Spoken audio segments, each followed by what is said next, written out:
Student of economics के लिए एक बहुत अच्छा एग्जाम होता है जिसे हम इंडियन इकोनॉमिक सर्विस कहते हैं। उसको हम इस वीडियो में कवर करने वाले हैं। अगर आप पोस्ट ग्रेजुएट इकोनॉमिक्स स्टूडेंट हैं या फिर आप पोस्ट ग्रेजुएशन के फाइनल ईयर में हैं तो आप इस एग्जामिनेशन को दे सकते हैं। आज के इस वीडियो में हम A to Z समझेंगे इस एग्जामिनेशन की डिमांड और क्यों ये इकोनॉमिक्स के स्टूडेंट्स के लिए एक ड्रीम एग्जामिनेशन होता है to work in government of India and specially ministry of finance. Mainly जो स्टूडेंट्स और जो एस्पिरेंट्स होते हैं इस एग्जाम में सिलेक्ट होते हैं वो इकोनॉमिक पॉलिसी बनाते हैं इंडिया की। जैसे यूपीएससी सिविल सर्विसेज में मेनली एडमिनिस्ट्रेशन को देखा जाता है, वही इकोनॉमिक सर्विस में economic policy making and implementation की तरफ ध्यान दिया जाता है। इस वीडियो में हम A to Z चीज़ों को कैसे अप्रोच करना है और इस एग्जाम को आप कैसे क्लियर कर सकते हैं पूरा समझेंगे एक ही वीडियो में। इसके बाद मैं अगले 6 वीडियो लाने वाला हूं जिसमें सब्जेक्ट वाइज चीजें भी डिस्कस करूंगा, जैसे माइक्रो इकोनॉमिक्स, मैक्रो इकोनॉमिक्स, उसके बाद स्टैटिस्टिक्स, इकोनोमेट्रिक्स। फिर लास्ट वाला जो वीडियो रहेगा जो 7th रहेगा इस सीरीज में, उसमें मैं आपको पूरा रोड मैप दूंगा मंथ बाय मंथ। तो आइए शुरू करते हैं। ठीक है, Indian economic service examination is a different exam. Okay, ये अलग है, वो हम आज समझेंगे। ठीक है, क्यों इसको टफेस्ट इकोनॉमिक्स एग्जाम कहा जाता है? क्योंकि बाकी जितने भी एग्जाम होते हैं ना वो उतने उस लेवल पे आपकी नॉलेज को टेस्ट नहीं करते। तो इसीलिए इस वीडियो को लाने का मतलब ही ये था कि आप इस चीज को समझें कि एग्जैक्ट डिमांड क्या है इकोनॉमिक्स की। इस एग्जामिनेशन में जिस लेवल ऑफ इकोनॉमिक्स पूछा जाता है वो आपके पास है या नहीं है। क्योंकि अक्सर बच्चे मुझसे पूछते हैं, इंस्टाग्राम पे भी पूछते हैं या मुझे व्हाट्सएप नंबर पे भी पूछते हैं कि सर क्या हम अच्छे कॉलेज से नहीं पढ़े हैं या किसी रेप्यूटेड इंस्टीट्यूट से नहीं पढ़ा है हमने, क्या हम फिर भी एग्जाम निकाल सकते हैं? मैं उनसे कहता हूं इस एग्जामिनेशन में ऐसी कोई एलिजिबिलिटी नहीं है कि आपको दिल्ली यूनिवर्सिटी से ही होना है या फिर आपको किसी रेप्यूटेड इंस्टीट्यूट से ही होना है। सिर्फ पोस्ट ग्रेजुएशन इकोनॉमिक्स होना चाहिए। अप्लाइड इकोनॉमिक्स भी चलता है, जैसे इकोनोमेट्रिक्स हो गया या एग्रीकल्चर इकोनॉमिक्स है। इसके अलावा आपने कोई सी भी डिग्री की है, यहाँ पर टेस्ट है नॉलेज ऑफ इकोनॉमिक्स का, आपकी डिग्री का नहीं। तो इसको समझते हैं कि क्या है सारी चीजें। ठीक है, तो आईएएस इज नॉट यूपीएससी, मतलब यूपीएससी कराता है बट यूपीएससी सिविल सर्विसेज कहने का मतलब ये ना कि ये नेट का एग्जाम है, ना ही ये एमए इकोनॉमिक्स सेमेस्टर एग्जामिनेशन है। क्या डिफरेंस है वो सारी चीज हम समझेंगे। ठीक है, कोर रियलिटी क्या है? IAS is an elite analytical service. इसमें इकोनॉमिक्स का एनालिसिस होता है और आप पॉलिसी बनाते हो और इंप्लीमेंट भी करते हो। ये इकोनॉमिक थिंकर्स को रिक्रूट करता है, ना कि नोट मेमोराइजर को। मतलब जो एस्पिरेंट्स इकोनॉमिक्स की तरह सोच सकते हैं, इकोनॉमिक्स की भाषा में समझ सकते हैं, वो सिलेक्ट होते हैं, रटने वाले लोग नहीं सिलेक्ट होते। ठीक है, यहाँ पे यूपीएससी जो इंडियन इकोनॉमिक सर्विस कंडक्ट कराता है वो अज्यूम करता है कि आपको इकोनॉमिक्स पीजी लेवल का आता होगा, इसी लेवल से वो स्टार्ट करते हैं। तो हम इसको भी समझेंगे। ठीक है, की डिफरेंशिएटर क्या है? IAS test how you think like an economist. Indian economic service exam ये टेस्ट करता है कैसे आप एक इकोनॉमिस्ट की तरह सोच सकते हैं। इंडियन इकोनॉमी में रूपी डेप्रिसिएशन हो रहा है, इंटरेस्ट रेट कम हो रहा है, बॉन्ड के साथ कोई इशू हो रहा है, या फिर सरकार का पब्लिक डेट बढ़ते जा रहा है, fiscal deficit, current account deficit जैसी प्रॉब्लम चल रही है, तो क्या आप उसको एज एन इकोनॉमिस्ट समझ सकते हैं? बल्कि ये एग्जाम उसका नहीं है कौन कितना याद कर सके। ठीक है, फैक्चुअल इंफॉर्मेशन आपके यहाँ पर एक डिफरेंशिएटर नहीं है। डिफरेंशिएटर क्या है कि आप इकोनॉमिक्स की तरह सोच सकते। सिलेक्शन रेशो देखो तो जो अपीयर्ड कैंडिडेट्स, जो नंबर, जैसे फॉर्म तो बहुत लोग भरते हैं पर बहुत लोग जाते नहीं है। पहला पेपर बहुत लोग देते हैं, पहले दिन बहुत लोग जाते हैं। जैसे एक सेंटर का एग्जाम्पल आपको देता हूँ, 400 बच्चे अगर एक सेंटर पे हैं तो जो आखिरी पेपर लिखता है ना वो सिर्फ 40 बच्चे बचते हैं, और हर स्टेट की कैपिटल में ही होता है। तो आप अंदाजा लगा सकते हैं 1000, 1100, 1200 लोग लगभग करते होंगे। उसके बाद पोस्ट के हिसाब से 5% लोगों को इंटरव्यू कॉल आता है और लगभग 1 to 2% फाइनल सिलेक्शन की तरफ जाते हैं। दूसरे किसी एग्जाम से आप कंपेयर कर लो, बैंकिंग हो गया, एसएससी हो गया, यूपीएससी सिविल सर्विसेज हो गया, सिलेक्शन रेशो बहुत ज्यादा हाई है इधर, क्योंकि कंपटीशन कम है, लोग कम अपियर करते हैं और जो अपियर करते हैं अच्छे से पढ़ते हैं वो सिलेक्ट हो जाते हैं। इवन यूजीसी नेट क्वालिफायर्स और एमए इकोनॉमिक्स में गोल्ड मेडलिस्ट होते हैं ना, वो भी इस एग्जाम में फेल हो जाते हैं। मैं आपको रीजन बताऊंगा कि क्यों। तो इसका मतलब ये नहीं कि आपने ये 2 एग्जाम में अच्छा किया है तो आप इसको ऑटोमेटिकली समझ पाओगे। ठीक है, स्ट्रक्चरल डिफरेंस समझते हैं इधर। स्ट्रक्चरल डिफरेंस क्या है इंडियन इकोनॉमिक सर्विस और अदर इकोनॉमिक्स के एग्जाम में? ठीक है, why past success becomes a liability. अगर आपके पास कोई और पास्ट सक्सेस है, आप सोचो कि हाँ मेरा तो ये एग्जाम में आसान हो जाएगा, नहीं, इस वीडियो में हम समझेंगे क्या। एम इकोनॉमिक्स की बात करते हैं, क्या डिफरेंस है इसमें। क्या होता है, अगर आपकी थ्योरी आप जानते हो और कितना रिकॉल कर पाते हो तो आपको मार्क्स मिल जाते हैं, पर इसमें लॉन्ग नरेटिव आंसर्स फेल हो जाते हैं। जैसे एम इकोनॉमिक्स में हमको लंबा लंबा लिखने की आदत होती है, हमने कोई सेंटेंस लिखा, डेफिनेशन लिखी, उसके बड़े बड़े वर्ड्स और उसको एक्सपैंड करते हुए हम लिखते हैं, तो वो चीज़ यहाँ नहीं चलती। यूजीसी नेट की बात करूँ तो यूजीसी नेट एमसीक्यू और डेफिनेशंस की बात करता है। यहाँ पर ये फॉर्मूला डंपिंग की वजह से आप फेल हो जाते हो। फॉर एग्जाम्पल मैं समझाता हूँ कि एमसीक्यू और डेफिनेशन है, पर अगर वहीं मैं बोलूँ पूरा मॉडल आपको एक्सप्लेन करना है तो डिफिकल्ट जाएगा आपको, तो इसीलिए फॉर्मूला डंपिंग यहाँ पे नहीं चलती, क्योंकि अगर आप ऐसा सोचो तो।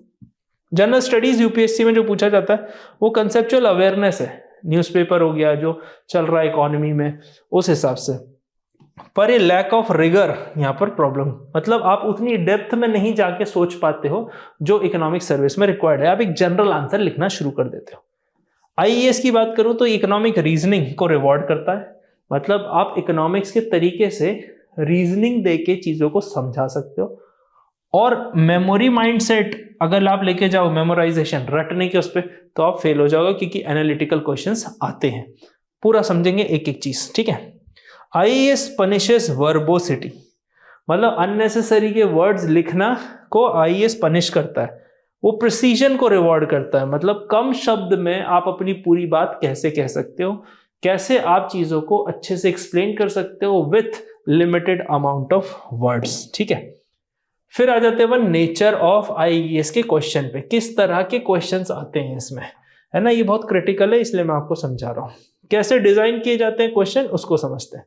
पहला है आईईएस के क्वेश्चंस आर ओपन एंडेड, मतलब क्लोज एंडेड क्वेश्चंस नहीं पूछे जाते, वो ओपन एंडेड होते हैं, मतलब वो आप पे छोड़ते हैं कि आप अपनी फ्रीडम के साथ उसको आंसर कर सको, जिससे कि आपकी नॉलेज को वो टेस्ट कर सके, आपकी क्रिएटिविटी को टेस्ट कर सके। मैं आपको एग्जांपल के तौर पे बताता हूँ। क्लोज एंडेड आंसर और क्लोज एंडेड क्वेश्चंस जो होते हैं वो एक डेफिनेशन टाइप होते हैं, लाइक व्हाट इज इन्फ्लेशन, ऐसा नहीं आएगा। इधर पे क्या आएगा, नीचे एग्जाम्पल भी दिया हुआ है, पर अपन फिर भी एक सिंपल एग्जाम्पल से समझ लेते हैं।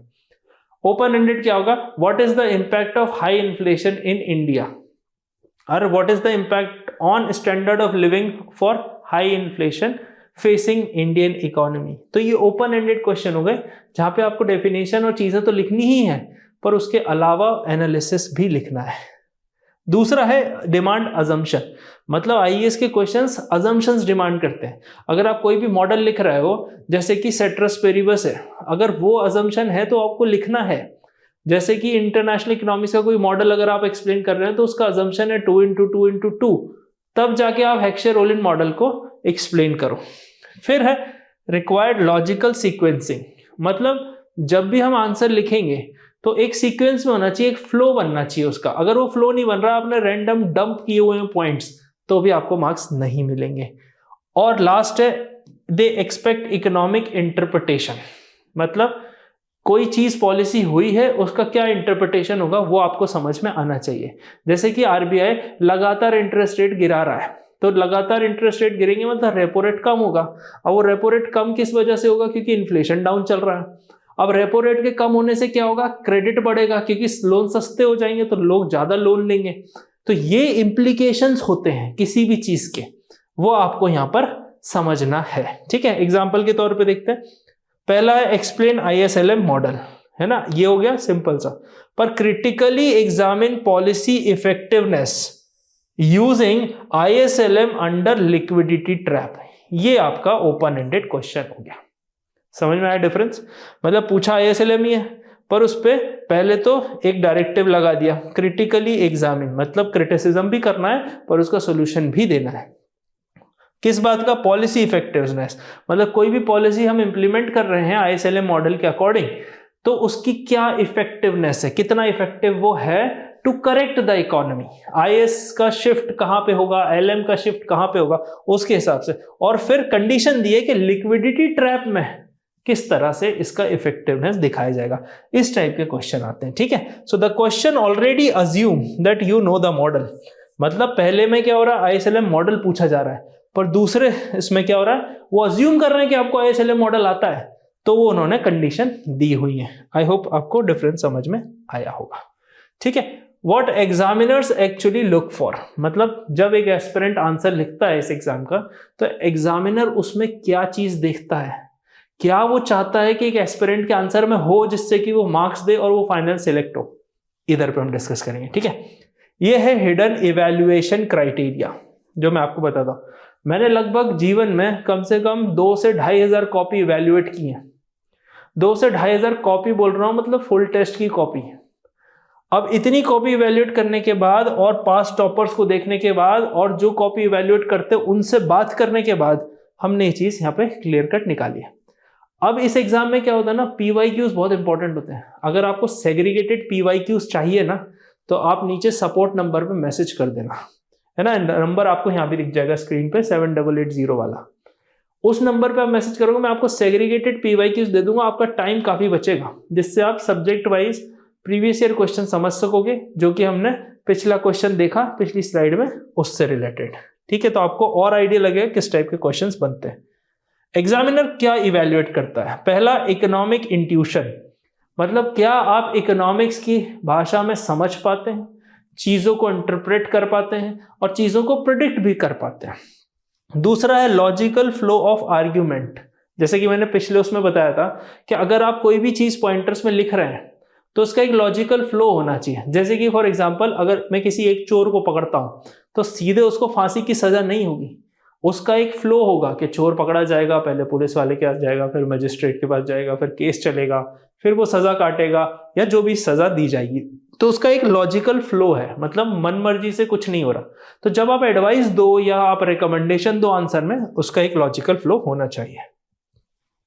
फिर आता है करेक्ट यूज ऑफ अजम्पशन, कब कौन सा अजम्पशन रिक्वायर्ड है वो यूज करना बहुत जरूरी है। कई बार स्टूडेंट्स मॉडल लिखना शुरू कर देते हैं और वो अजम्पशंस भूल जाते हैं, और इकोनॉमिक्स में अजम्पशंस ही कंस्ट्रेंट का काम करते हैं, इसीलिए इंपॉर्टेंट है।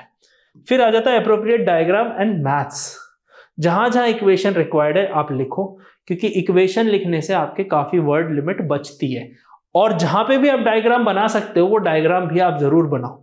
स्टूडेंट सोचते हैं कि डायग्राम मैं लास्ट में लिखूंगा, लास्ट में बना दूंगा, किसी कोने में नहीं, डायग्राम बीच में भी बनाओ, उसके आसपास पूरा टेक्स्ट से उसको घेर दो, बट डायग्राम बनाना जरूरी है जहां भी रिक्वायर्ड है, अननेसेसरी नहीं करना। फिर लास्ट है पॉलिसी रेलेवेंस, मतलब कोई चीज इंप्लीमेंट की गई है उसका क्या रेलेवेंस है। आत्मनिर्भर भारत की बात करते हैं या पीएलआई स्कीम की बात करते हैं, 2 बड़ी स्कीम है, ये इंडिया को एक इंडिपेंडेंट बना रही है, और ग्लोबल शॉक से हम जितना ज्यादा अपने आप पे खुद पे निर्भर होंगे, हम उतना ज्यादा रेसिलिएंट होंगे। आपने मेरे बाकी करंट अफेयर्स वीडियो जो लगातार चैनल पे अपडेट होते हैं उस पे आपने देखा होगा कि कैसे पॉलिसी रेलेवेंस इंपॉर्टेंट है। ठीक है, तो वो भी यूपीएससी एक्सपेक्ट करता है। ठीक है, अब वो लोग क्या इग्नोर करते हैं, बड़ा बड़ा इंट्रोडक्शन लिखना। एमए इकोनॉमिक्स के एग्जाम में क्या होता है, जो क्वेश्चन पढ़ा पहले तो उसको रिपीट लिखा, फिर यस यस लिखा, फिर चीजों को आगे बढ़ाया। ऐसा नहीं, सीधा मुद्दे की बात करनी है। मॉडल पूछा है, मॉडल शुरू करो।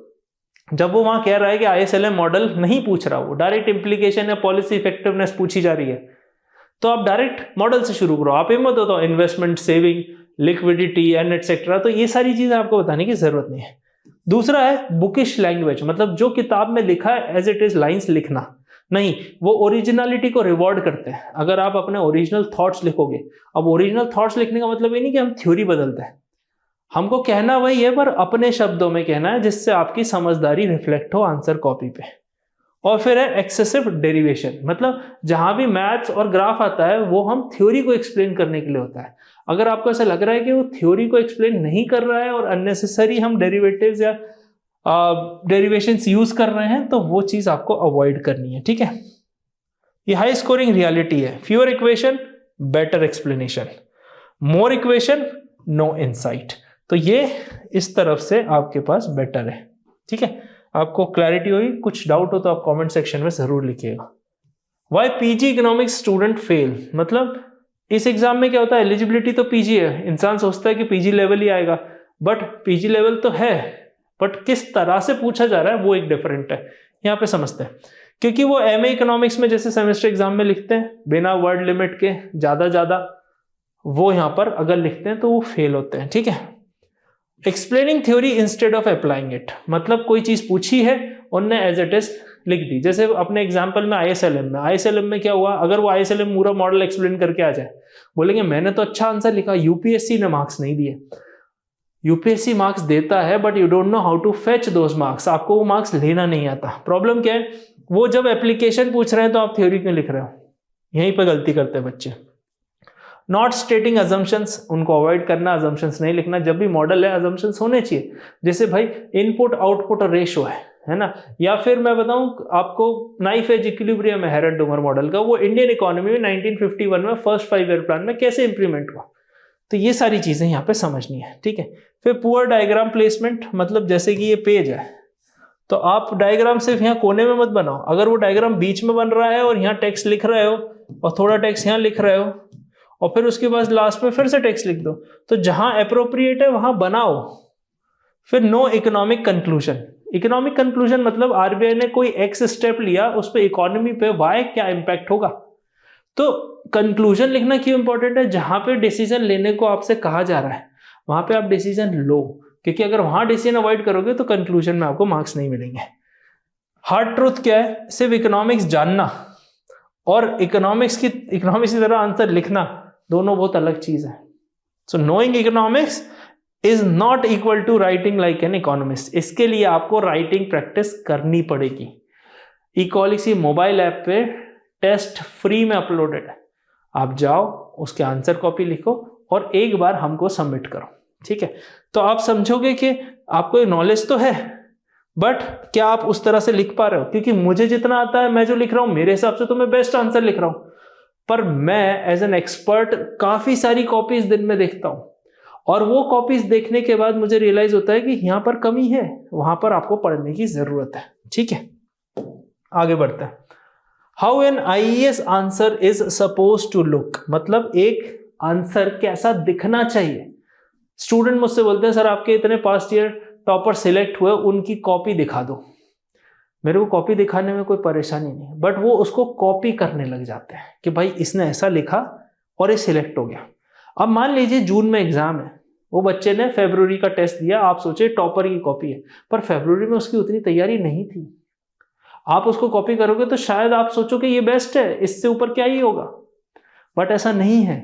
तो इसीलिए किसी को कॉपी करना बंद करो, जो पूछा जा रहा है वो बताना है और अपने शब्दों में बताना है, ठीक है। कैसा होना चाहिए 20 मार्क का एक आंसर स्ट्रक्चर, वो हम देखते हैं, ठीक है। पहला है कॉन्टेक्स्ट और अजम्पशन।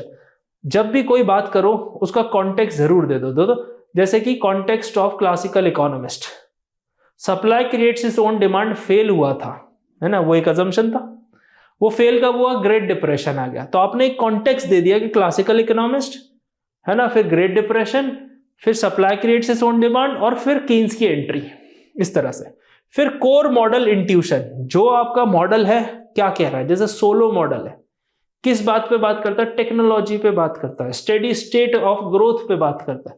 तो कोर मॉडल जो है उसका आपको मेंशन करना है। फिर एनालिटिकल एक्सप्लेनेशन, फॉर एग्जांपल हम समझते हैं रॉस्टो की ग्रोथ मॉडल है, 5 स्टेजेस दी हुई हैं। अब उसमें एनालिसिस कैसे होगा कि इंडिया में कोई सी स्टेज आई है तो कब आई है, या इसी को हेरेट डोमर मॉडल में समझें तो जो कैपिटल आउटपुट रेशो है उससे इंडियन इकोनॉमी पे क्या इंपैक्ट हुआ, फर्स्ट 5 ईयर प्लान में क्या इंपैक्ट था ये मॉडल अप्लाई करने से, ठीक है। फिर डायग्राम एंड मैथ जहां भी रिक्वायर्ड है वहां आप जरूर बनाओ। कई जगह नहीं पूछा जाएगा डायरेक्टली, बट अगर ग्राफ अच्छे से एक्सप्लेन कर रहा है तो कम शब्दों में अपना काम हो जाएगा, है ना।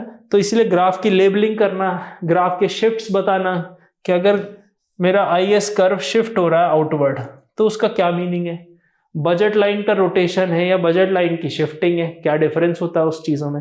तो जहां भी डायग्राम है आप बनाओ, एक्सप्लेन करो, प्रॉपर लेबल करो और पेन से बनाओ डायग्राम। एग्जाम में पेन से ही डायग्राम बनाने, पेंसिल से नहीं। फिर मैथ, जहां जहां इक्वेशन के हिसाब से आप थ्योरी को समझा सको। देखो इकोनॉमिक्स में मेन है थ्योरी, उसके रिप्रेजेंटेशन है ग्राफ और मैथ, तो इससे डरना नहीं है, ठीक है। अगले वीडियो में आप देख लेना माइक्रो इकोनॉमिक्स, और मैंने काफी अच्छे से मैथमेटिकल भी समझाया हुआ है, ठीक है।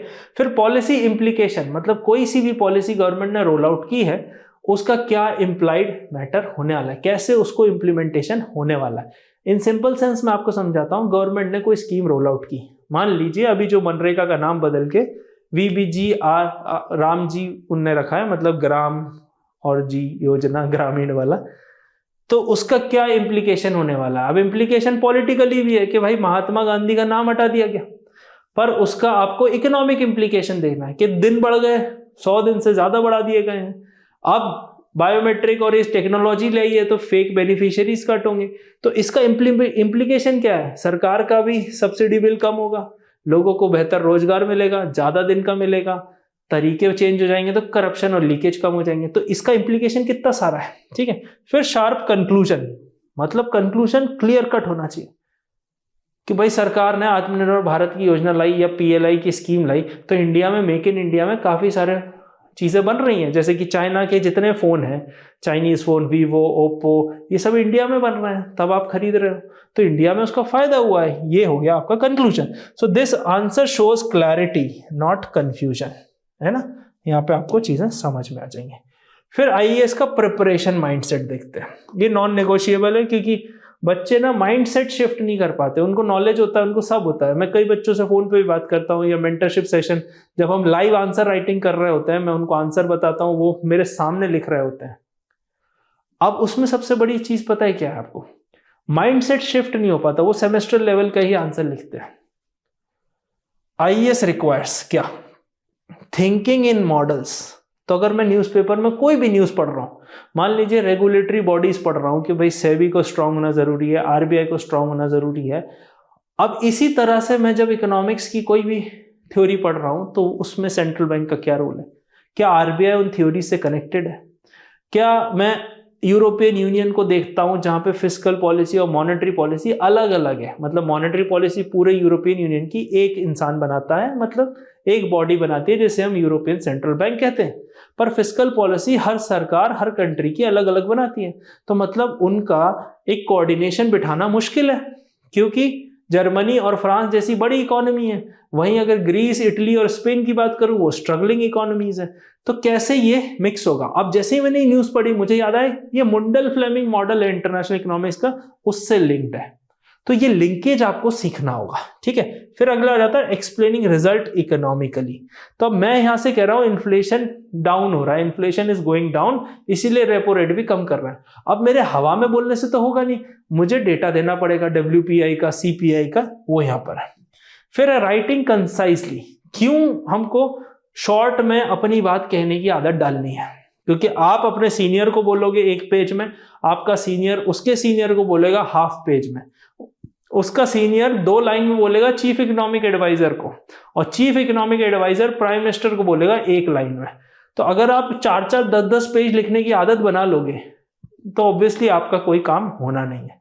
इसीलिए यहाँ 100 वर्ड्स, 200 वर्ड्स और 300 वर्ड्स के आंसर पूछे जाते हैं, जिससे कि आप एक लिमिटेड वर्ड्स में अपनी बात कहने की आदत डाल लें। तो फालतू की चीज नहीं लिखनी है, नाम पूछा है तो नाम बताना है, सरनेम तक नहीं। ये मैं अपने आंसर राइटिंग क्लास में बच्चों को बताता हूं। फिर प्रैक्टिसिंग स्ट्रक्चर्ड आंसर। अब आंसर राइटिंग है ना, 2-3 रूल है, मैं आपको आने वाले वीडियो में भी बताऊंगा। इसके अलावा और भी वीडियोस हैं, उसमें आप देख सकते हैं। अब ये बहुत इंपॉर्टेंट है। कैसे? आंसर राइटिंग पहली चीज है 2 वर्ड से बनती है, आंसर और राइटिंग। तो पहले हमें फोकस करना है राइटिंग पे। राइटिंग मतलब ब्यूटीफुली राइटिंग वाली नहीं, लिखने की आदत डालना।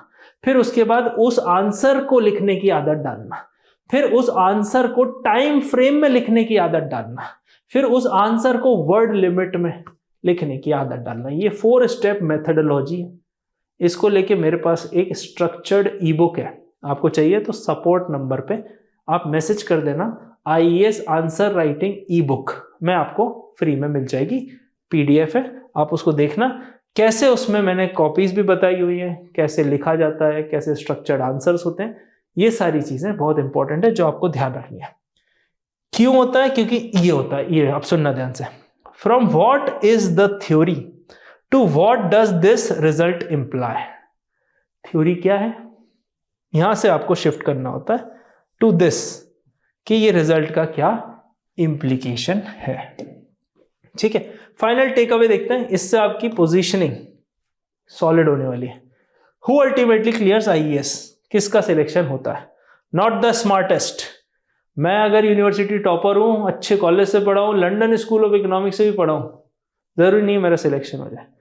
तो यहाँ पर क्या है, रेस किस बात की है, रेस है नॉलेज ऑफ इकोनॉमिक्स की, और उससे बड़ी रेस है उसको अप्लाई करने की, आंसर्स लिखने की, आंसर इवैल्यूएट करवाने की। और एक चीज और बताता हूं, आप आंसर लिखो ना तो अपने यूनिवर्सिटी प्रोफेसर या किसी और से जो इस एग्जाम से लिंक्ड नहीं है उनसे इवैल्यूएट मत करवाना, क्योंकि अगर आप उनसे इवैल्यूएट करवाओगे तो वो उसी डायरेक्शन में देखेंगे जहां उनको आदत है एमए इकोनॉमिक्स की कॉपीज देखने की। वहां पे आप फंस जाओगे, आपको लगे आप आंसर तो अच्छा लिख रहे हो पर प्रॉब्लम क्रिएट हो जाएगी। नॉट द फास्टेस्ट, मतलब ये एग्जाम ना टेस्ट मैच की तरह है, समय लेता है। जैसे टेस्ट मैच में जाते हैं तो पहले पिच पे सेट होते हैं, वैसे ही जिम जाते हैं तो पहले दिन बॉडी नहीं बन जाती। तो अगर आज मैं जिम जाना शुरू करूं और मैं दिन भर एब्स लगाऊं तो ऐसा नहीं कल के दिन मेरे 6 पैक एब्स आ जाएंगे।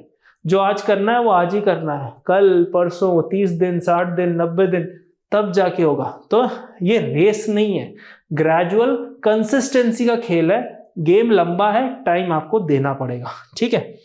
But the most conceptually disciplined person win this battle. क्या है, दो चीजें इसमें, कंसेप्चुअली डिसिप्लिन्ड। मोटिवेशन आपको एक दिन मिल सकता है, मेरा आज का वीडियो देख के आपको मोटिवेशन मिल गया, कल अगर आप नई चीजें करोगे तो आप भूल जाओगे और आप पीछे रह जाओगे। तो जो इकोहॉलिक्स में हम करवाते हैं ना, वो डिसिप्लिन बनाते हैं इंसान को, उसको एक शेड्यूल देते हैं, उसका पर्सनलाइज टाइम टेबल होता है, वो वर्किंग प्रोफेशनल है, कॉलेज गोइंग स्टूडेंट है, फुल टाइम एस्पिरेंट है, किस तरह से उसकी कंडीशन है, क्या रिक्वायरमेंट है, कितनी नॉलेज उसको पहले से है पोस्ट ग्रेजुएशन में, कितनी चीज़ों को हमको चेंज करना है माइंडसेट के तौर पे, ये सारी चीज़ें हम आपको इंडिविजुअली गाइड करते हैं, ठीक है। तो Indian economic service rewards economist who think before they right.